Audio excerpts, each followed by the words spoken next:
Tolong dengarkan, ada beberapa pertanyaan. Ini nggak semua pertanyaan bisa dijawab ini. Banyak benar pertanyaannya.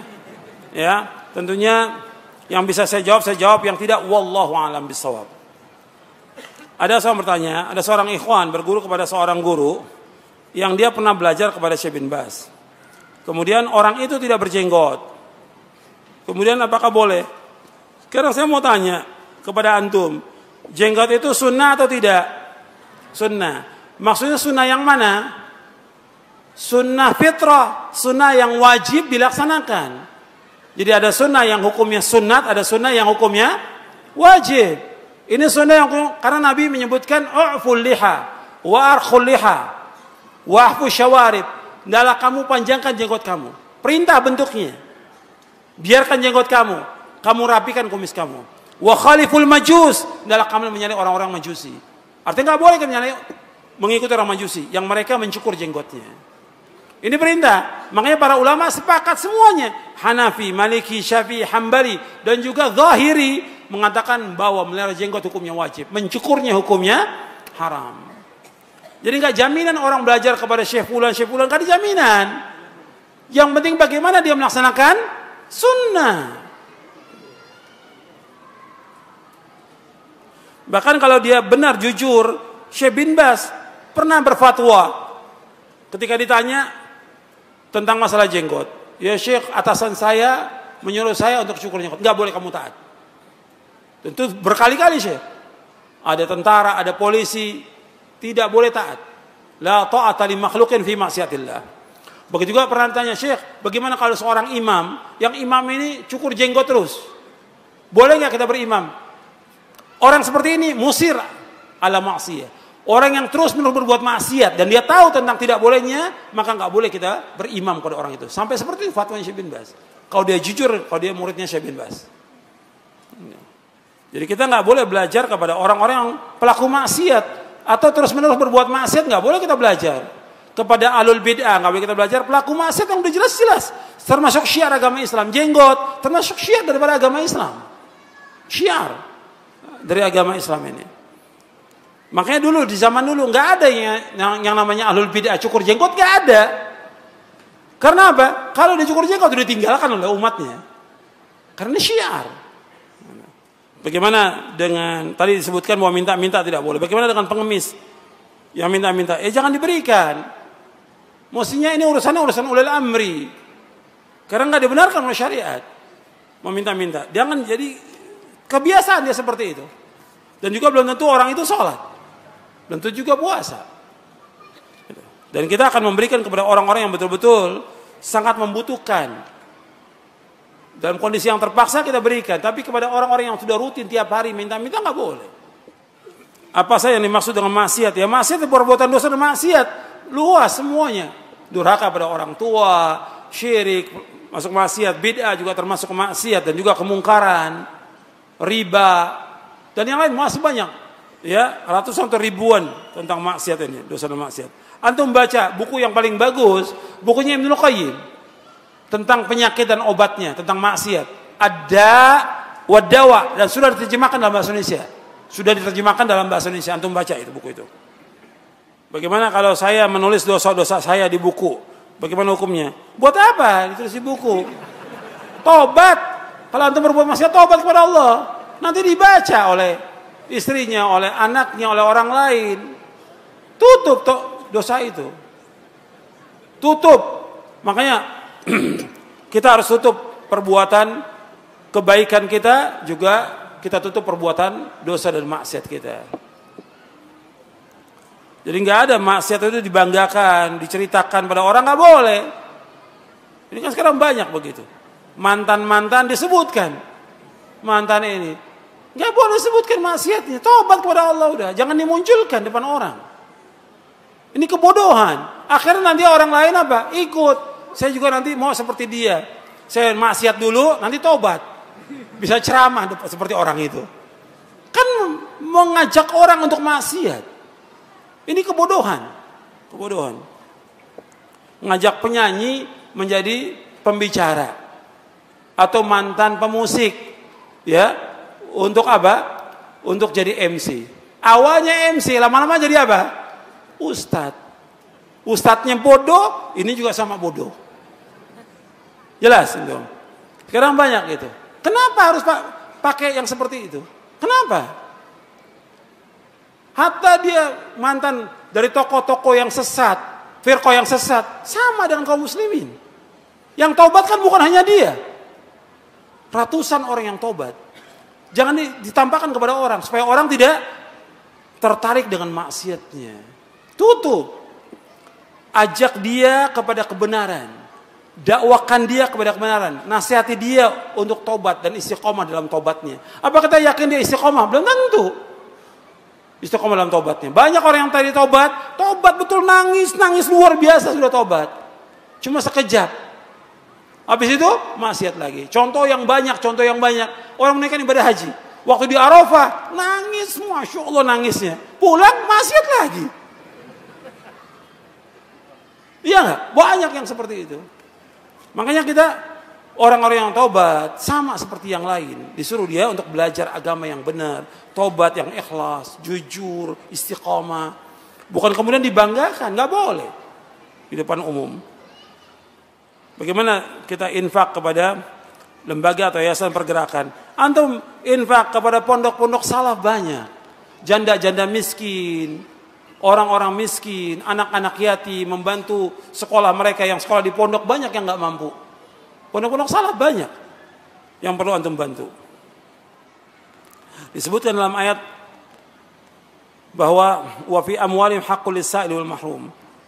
Pada harta mereka ada hak bagi yang sudah ketahui bagi orang yang minta dan juga yang tidak minta. Tapi kita lihat tentunya yang minta ini orang-orang yang kita tahu tentang sholat. Sekarang ada orang yang jelas dia minta-minta nggak sholat. Masa kita berikan? Orang yang nggak sholat ini orang pelaku dosa besar atau bukan? Orang yang nggak sholat pelaku dosa besar. Bahkan sebagian ulama mengatakan apa? Kafir.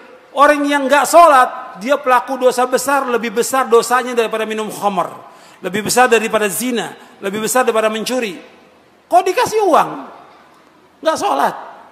Mestinya dia diajak untuk sholat, diajak untuk ibadah kepada Allah. Kalau diberikan uang akan terus dia seperti itu. Dan pemerintah juga memberikan mestinya lapangan kerja buat mereka.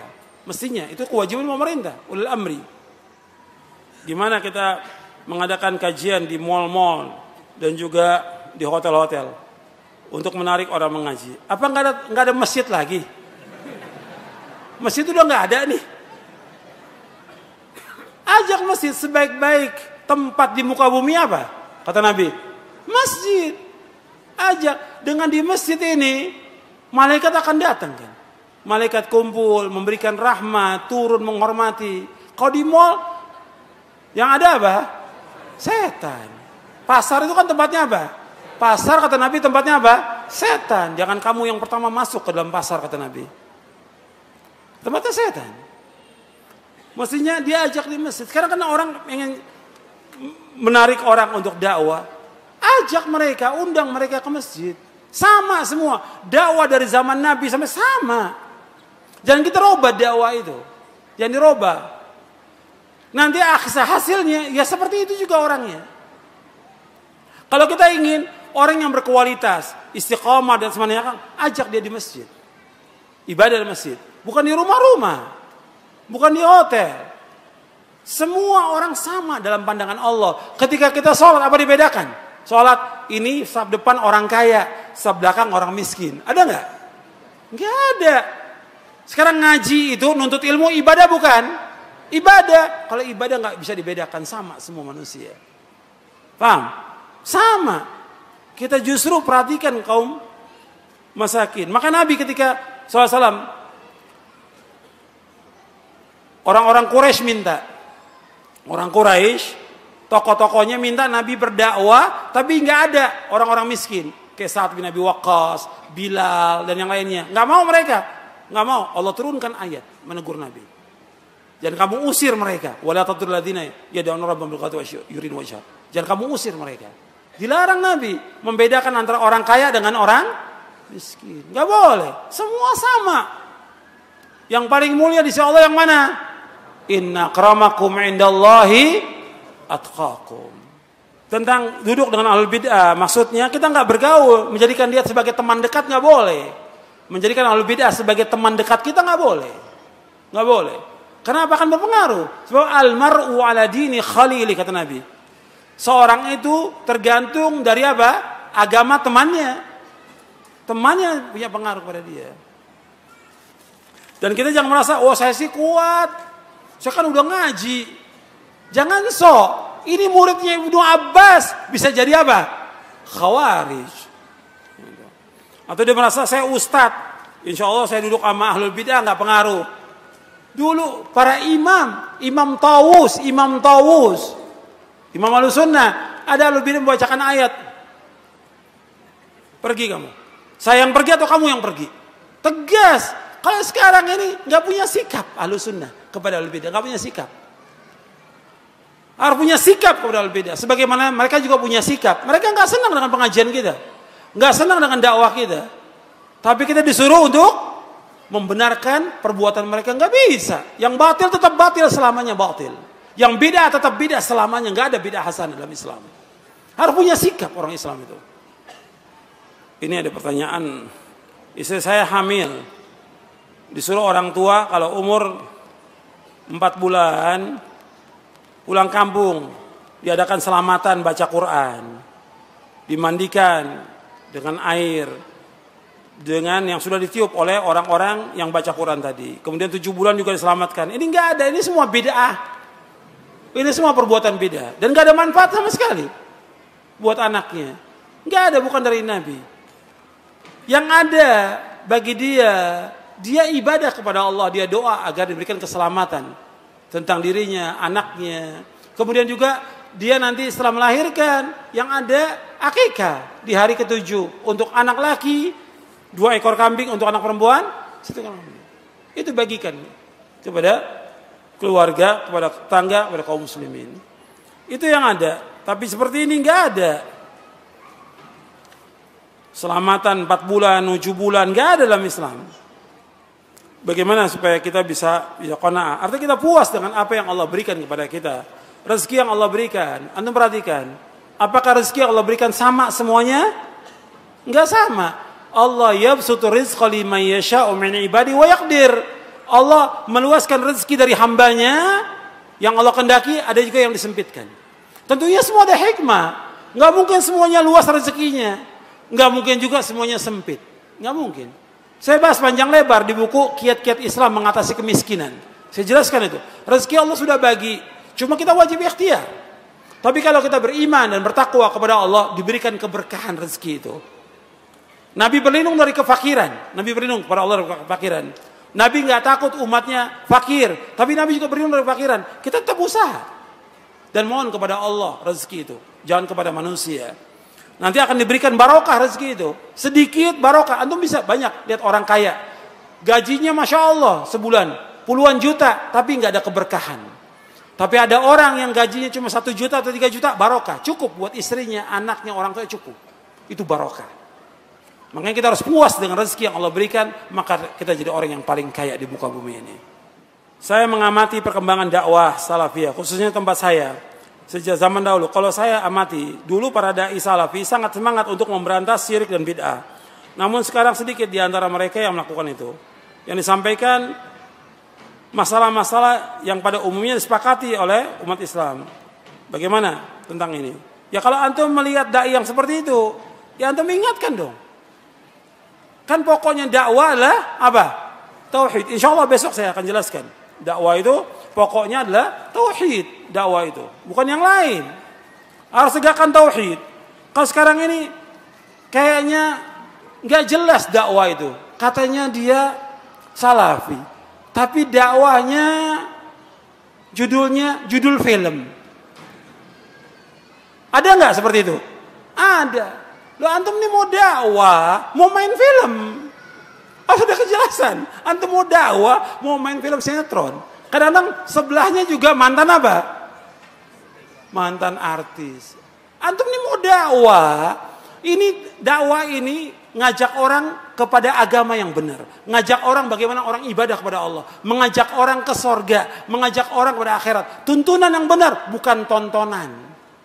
Dakwah itu tuntunan, bukan tontonan. Bukan nyari bagaimana orang supaya ikut. Enggak. Kita mengajak orang kepada kebenaran, orang mau ikut, silahkan, gak ikut, karena masalah dalam dakwah. Bukan banyaknya orang, bukan.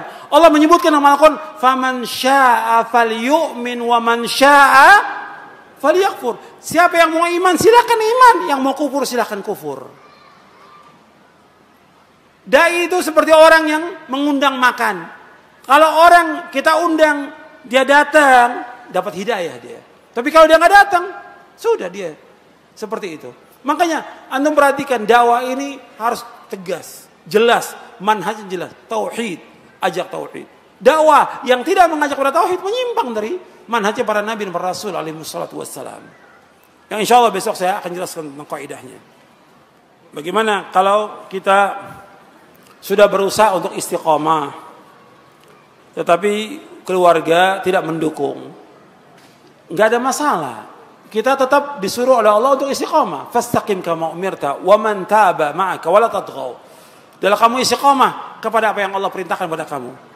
Bersama orang-orang yang taubat bersama kamu, dan jangan melewati batas. Kita tetap berusaha bagaimana mengajak orang tua, mengajak keluarga untuk kembali kepada sunnah, kembali ketaatan kepada Allah. Kalau mereka nggak mendukung, tetap kita istiqamah. Karena kita ingin masuk surga. Jangan ikuti orang yang salah atau maksiat atau beda, jangan. Kita harus tetap istiqamah dan tegar di atas sunnah Nabi. Memang istiqamah itu berat, cobaannya juga berat. Setan berusaha bagaimana supaya kita istiqamah. Tapi kita berusaha mengajak dengan cara yang baik. Makanya kalau kita lihat kepada keluarga itu, pertama kali kita ancam mereka. Allah menyuruh Nabi Muhammad SAW kepada keluarganya memberikan kabar gembira atau mengancam. Saya tanya kepada antum. Nabi disuruh Allah memberikan kabar gembira atau mengancam? Mengancam. Allah berfirman, wa anzir ashiratakal aqrabin. Ancam keluarga kamu yang terdekat. Jadi dakwah itu pada akhirnya mengancam orang, menjelaskan kalau kamu taat dapat pahala, kamu taat, kalau kamu tidak taat kamu dapatkan azab di dunia, di kubur, dan nanti di akhirat. Diancam. Kamu akan dapat siksa dari Allah. Makanya Allah menyebutkan dalam Al-Quran orang-orang yang menyalahi perintah Rasulullah mendapatkan ancaman yang berat di dunia dan juga nanti di akhirat. Makanya orang-orang yang menuntut ilmu itu pulang dari nuntut ilmu, mestinya dia mengancam kaumnya. Orang yang nuntut ilmu, ya, dia belajar di sini, di pondok atau di Timur Tengah, pulangnya mesti apa? Mengancam kaumnya tujuannya. Tujuannya itu, liyunziru qaumahum idza raja'u ilaihim la'allahum yahdharun. Allah sebutkan dalam surah Taubah agar mereka yang tafakuh fid din ini mengancam keluarga mereka bila mereka pulang ke kampung mereka, kepada keluarga mereka, agar mereka hati-hati. Sekarang nggak diancam, nggak dikasih peringatan, dibiarkan, nggak boleh.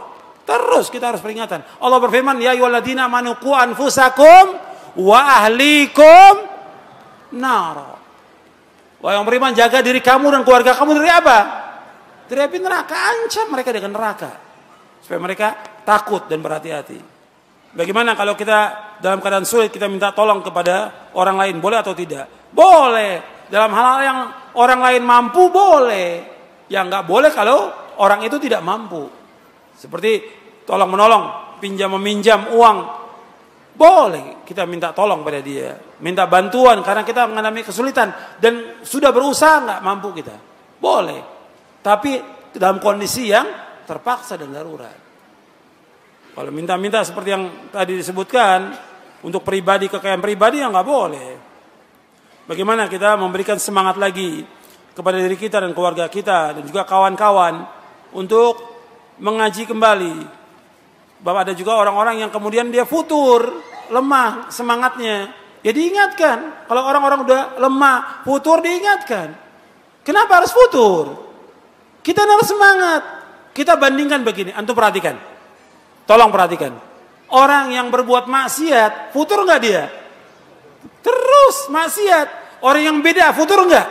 Siang bid'ah, sore bid'ah, malam nyanyi terus dia. Iya enggak? Yang syirik, antum lihat dia ampel. Yang ruku dan sujud, minta-minta, apa berhenti? Terus. Kenapa orang yang berbuat syirik, berbuat maksiat, berbuat bidah, bisa terus mereka nggak futur? Kenapa yang taat kepada Allah di atas sunnah kita futur? Kenapa kita futur? Mestinya kita mendapatkan ganjaran yang besar dengan taat kepada Allah. Nggak boleh kita putus asa dari rahmat Allah.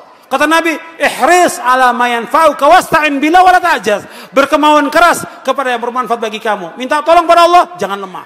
Jangan lemah kita. Terus kita meniti jalan yang hak ini. Karena jalan yang kita tuju, jalan menuju sorga. Jalan menuju sorga yang luasnya seluas langit dan bumi. Bukan dunia. Ini yang kita kejar. Dunia ini sebentar, gak ada artinya. Kita hidup hanya berapa tahun aja. Maka terus berbuat ketaatan. Jauhkan maksiat. Terus di atas manhaj yang hak. Jauhkan yang bid'ah. Jagakan sunnah. Sampai kita diwafatkan oleh Allah Ta'ala. Mudah-mudahan yang saya sampaikan bermanfaat untuk saya dan untuk sekalian. Sudah masuk waktu Isya. Dan cukup sampai di sini kajian kita. Kurang lebihnya saya mohon maaf, itu yang bisa saya jawab. Insya Allah kita lanjutkan besok dengan buku Syarah Akidah Ahlussunnah wal Jamaah. Saya mohon maaf kurang lebihnya, dan mudah-mudahan Allah memberikan istiqamah kepada kita di atas jalan yang hak, di atas Quran was sunnah ala fahmi salaf, di atas ketaatan kepada Allah, dan mudah-mudahan Allah mengampuni dosa-dosa kita. Wassallallahu nabiyana Muhammadin sallallahu alaihi wasallam, subhanakallahumma wa bihamdik, asyhadu an la ilaha illa anta, astaghfiruka wa atubu ilaik. Assalamualaikum warahmatullahi wabarakatuh.